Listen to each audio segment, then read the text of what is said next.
কিভাবে একটি চালা ঘর, কুঁড়ে ঘরকে ঠিকভাবে বানানো যায় জল রঙে, আস্তে আস্তে তোমাদের আজকে দেখাবো। চলো শুরু করি।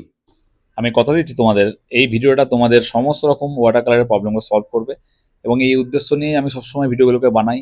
এডিটিং কম করে ভিডিও দেওয়ার চেষ্টা করছি, যাতে করে তোমরা শিখতে পারো, তোমরা ওয়াটার কালারটা বুঝতে পারো। নাহলে আমিও চাইলে 40 মিনিটের ভিডিওটাকে 10 মিনিটে নিয়ে আসবো ফাস্ট ফরওয়ার্ড করে, কিন্তু সেটা সঠিক উপায় নয় শেখবার।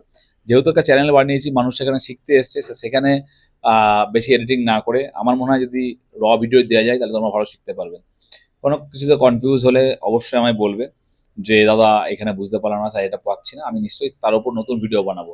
তোমরা সাপোর্ট করো পেজটাকে। আমি বলছি তোমাদের একটা ভালো অনলাইন ফাইন আর্টসের ইনস্টিটিউট বলতে পারো, এটা আমার চ্যানেলটাই হতে চলেছে। সঙ্গে থাকো, ভিডিওটা পুরো দেখো। মাঝে মাঝে আমি কথা বলবো, কারণ এটা একটা অ্যালগোরিদমের মধ্যে পড়ে, আমার মুখ দেখাতে হবে আমাকে।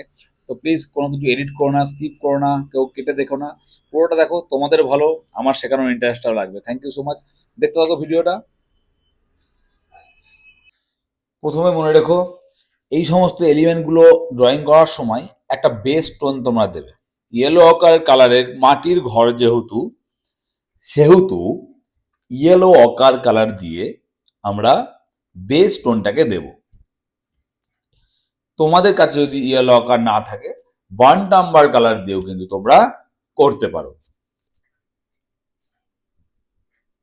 শুধু মনে রেখো, জলের পরিমাণটা যেন একটু বেশি থাকে। প্রথম ওয়াশ যে টোনটা দিয়ে করা হবে, সেখানে যদি জলের পরিমাণ কম থাকে, সেখানে ব্রাশের দাগ হতে পারে এবং ছবিটা হার্ড হয়ে যাওয়ার সম্ভাবনা থাকে। তাই প্রথম ওয়াশে রঙের সঙ্গে জলের পরিমাণটা একটু বেশি হলে ভালো হবে। দেখো, মোটামুটি ইয়েলো আঁকা কালারটা আমি দিয়ে নিলাম। পুরো বাড়িটার মধ্যেই আমি কালারগুলোকে আগে, বেস কালারগুলোকে আগে দিয়ে নেব। চালা ঘরের জন্য বার্ন নাম্বার কালার ইউজ করো। সেক্ষেত্রেও তোমাদের মনে রাখতে হবে যেন জলের পরিমাণটা সঠিক থাকে। রঙে জল এবং রঙের যে পরিমাপ, সেইটা বুঝতেই কারোর 2 বছর, কারোর 4 বছর, কারোর 6 মাস সময় লাগে। এবং এই স্টেজে তোমাদের কিন্তু ধৈর্য ধরে থাকতে হবে। কারোর 2 দিনে হয়, কারোর 4 দিনে হয়, হবে না এমন কোনো মানে নেই। আমি বারবার বলছি, আমার এই ভিডিও দেখে যদি ওয়াটার কালার শিখতে না পারো, কোনো ভিডিও দেখে আর শিখতে পারবে না। কারণ এইটা একমাত্র চ্যানেল যেখানে কোনো রকম এডিটিং ছাড়া, কোনো রকম ভিডিও কেটে কেটে দেখানো ছাড়া আমি চেষ্টা করি একদম যেরমভাবে আমি আঁকছি ঠিক সেরমভাবে তোমাদের সামনে দেখানোর, যাতে করে শিখতে পারে। চ্যানেল তৈরি করেছি সারা ভারতব্যাপী, বিশেষ করে পশ্চিমবঙ্গ এবং তার পার্শ্ববর্তী অঞ্চল এবং বাঙালি বন্ধু বান্ধবদের জন্য লক্ষ্য রেখে। ভবিষ্যতে যদি কখনো সাবটাইটেল বা ল্যাঙ্গুয়েজের যে নতুন এআই সিস্টেম যদি আমার কাছে অ্যাপ্রুভাল আসে, তাহলে আমি নিশ্চয়ই অন্যান্য ভাষাতেও আমি কথা বলবো। আপাতত আমরা আমার বাঙালি ভাই বোনদের জন্য এবং যারা বাংলা বোঝেন তাদের জন্য এই ভিডিওটা বানাচ্ছি। এখানে আমি ইয়েলো আকারের সঙ্গে একটু ডার্ক ব্রাউন মিশিয়ে একটু ডার্ক কালার তৈরি করে দিলাম, এবং সেই কালারটা আমি এই পাশেও ইউজ করলাম শ্যাডোর জন্য। আমি বারবার বলছি, জল রং করতে গিয়ে ভয় পাবে না, ভিডিওগুলো বারবার দেখবে, এইখানেই শিখতে পারবে, আর কোথাও যেতে হবে না, এইখানেই শিখতে পারবে আসল ওয়াটার কালার। আর যদি গোলাপি রঙের গাছ আঁকতে হয়, অনেক জায়গা আছে সেগুলো শেখার, সেখানে গিয়ে দেখতে পারো। 1 ঘন্টার ভিডিও যদি 10 সেকেন্ডের ফাস্ট ফরওয়ার্ড করা ভিডিও দেখতে হয়, অনেক জায়গা আছে। বাট আমার কাছে আমি ঠিক যেরমভাবে এই ছবিটা এঁকেছি, রেকর্ডিং করেছি, তোমাদেরকে শেয়ার করেছি, এখানে কোনো রকম কাটাকুটি কিছু নেই। 10 মিনিটের ভিডিওই ওয়াচ টাইম দেখি 1 মিনিট, এর থেকে হতাশাজনক কিছু নেই। তবুও করছি ভিডিও। ভেতরে আর একটু ডার্ক কালার দিয়ে দিলাম, উইন্ডোর ভেতরে একটু ডার্ক কালার দিয়ে দিলাম, একটা ডেপথ চলে এলো। এবার যে বাঁশের খুঁটি বা এইসবগুলো রয়েছে সেগুলোকে আমরা কালার করবো। তার আগে বাড়ির চালার ছাওয়াটা নিচে দিক দিয়ে দিলাম, এটা একটু ডেপথ চলে এলো। এই যে ভলিউম, এইটাকে নিয়ে তোমাদের কাজ করতে হবে।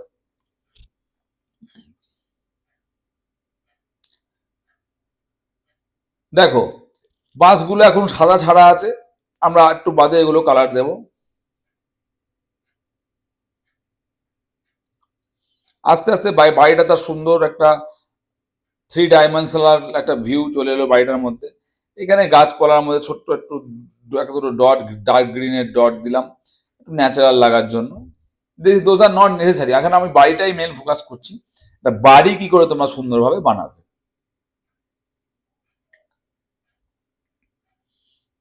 এই বাড়ি নিয়ে সবচেয়ে বেশি সমস্যা হয়। এই ঘর বানানোটা যদি ঠিকঠাকভাবে হয়, দেখবে এখানে সরু ব্রাশ দিয়ে, ব্রাশের সরু সরু লাইন দিয়ে আমি টালির চালার যে টেক্সচার সেটাকে দেওয়ার চেষ্টা করছি। একভাবে লম্বা লাইন দেবে না, একটু ছেড়ে ছেড়ে দেবে, দেখতে ভালো লাগবে। আমি আমার এই ছোট্ট মোবাইলটা দিয়ে ভিডিওগুলো বানাই। ফিউচারে তোমাদের সঙ্গ পেলে, সাহায্য পেলে, সহযোগিতা পেলে আরো ভালো কোয়ালিটির ভিডিও আসবে। তাই আমি বলবো কেউ কেটে কেটে দেখো না প্লিজ। দেখতে না হলে দেখো না, বাট কেটে দেখো না, পুরোটা দেখো, যেটুকু সম্ভব মোবাইল দিয়ে করা। আর আমি সবসময় বলি যে আমি প্রফেশনালদের জন্য তো ভিডিও বানাচ্ছি না, আমি ভিডিও বানাচ্ছি তাদের জন্য যারা বেসিকটুকু শিখতে চাই। আর প্রফেশনালের জন্য ক্লাস রয়েছে, সেখানে ক্লাসের মধ্যে হবে, কিন্তু বেসিক স্টেজেই অনেকের প্রবলেম হয় এবং ওয়াটার কালারটা ছুটে যায়, ওয়াটার কালার করাই হয় না আর, কারণ ঠিকঠাকভাবে ধরতে পারে না। তাদের জন্য এই চ্যানেলটা বানিয়েছি, যারা বেসিক ওয়াটার কালারটা শুরু করতে চাও। তবে বেসিক বললে আমি বলি এখানে অনেক কিছু দেখানো হচ্ছে যেগুলো অ্যাডভান্স স্টেজে গিয়েও তোমাদের কাজে লাগবে। এই কুঁড়ে ঘর সারা জীবন যতদিন গ্রামের ছবি লাগবে, গ্রাম বাংলার ছবি আঁকবে, ততদিন এই কুঁড়ে ঘর তোমাদের আঁকতে হবে। ভিডিওটা পুরো দেখো, ভালো লাগলে চ্যানেলটাকে সাবস্ক্রাইব করো। আরেকটা কথা বলি, যারা বলে মেটেরিয়াল ইম্পর্টেন্ট নয়, শুধুমাত্র স্কিল দিয়েই সব কিছু হয়, আমি বলছি মেটেরিয়াল ইম্পর্টেন্ট। মেটেরিয়াল কিন্তু প্রচণ্ড প্রচণ্ড পরিমাণে ইম্পর্টেন্ট। প্রপার মেটেরিয়াল, সঠিক পেপার, সঠিক ব্রাশ, কালার যদি পাওয়া যায় সেক্ষেত্রে এফেক্টটা অনেক ভালো হয়। তো তোমরা এটা মনে রেখো। আমি বারবার সবাইকে বলি স্কিল যেমন দরকার তেমন আর্ট মেটেরিয়ালগুলো ভালোভাবে চয়েস করা দরকার। আমি এখানে যে চ্যানেলটা বানিয়েছি সেটা একটা বেসিক ওয়াটার কালারের চ্যানেল। এটা প্রফেশনালভাবে নেওয়ার কোনো কারণ নেই, কারণ আমি মনে করি প্রফেশনাল স্টেজে গিয়ে আর নিজের আর সেরকমভাবে ইউটিউব দেখে শেখার প্রয়োজন পড়ে না। আমার মনে হয় প্রফেশনাল স্টেজে চলে গেলে পরে নিজের এক্সপ্লোর করে তোমাকে অনেক ভালো শিখতে পারবে। আমি তোমাদের প্রথম ধাপটা যত পেরিয়ে দিতে চাই, যে ধাপটায় আমি এসে আটকে ছিলাম এবং সেটা অনেক বছর সময় লেগেছিল, তোমাদের যেন অত বছর সময় না লাগে, সেইটা আমার উদ্দেশ্য। ভিডিওর সঙ্গে থাকো এবং শেষ পর্যন্ত দেখতে থাকো। সবাইকে ভিডিওটা শেয়ার করো। আমি অনেক চেষ্টা করছি চ্যানেলটা দাঁড় করানোর। আমি দেখছি কী কী করলে কী করা যায়, কীভাবে ভালো ভিডিও বানানো যায়, চেষ্টা করছি এই ফোনের থ্রু দিয়ে। হয়তো ফিউচারে আমি আরও ভালো সেট আপ বানাতে পারবো তোমায় যদি সঙ্গে পাই। দেখতে থাকো ভিডিওটা, আমার মনে হয় তোমরা শিখতে পারবে। চলে এসেছি ভিডিওর একদম শেষ পর্যায়ে। এটা একটা অ্যাডিশনাল অ্যাড করতেও পারো, নাও পারো, জাস্ট পাশে একটা গাছ অ্যাড করে দেবে, দেখতে বেশি ভালো লাগবে। চ্যানেলটা ভালো লাগলে সাবস্ক্রাইব করো আর বেল আইকনটা প্রেস করে দিও। ধন্যবাদ।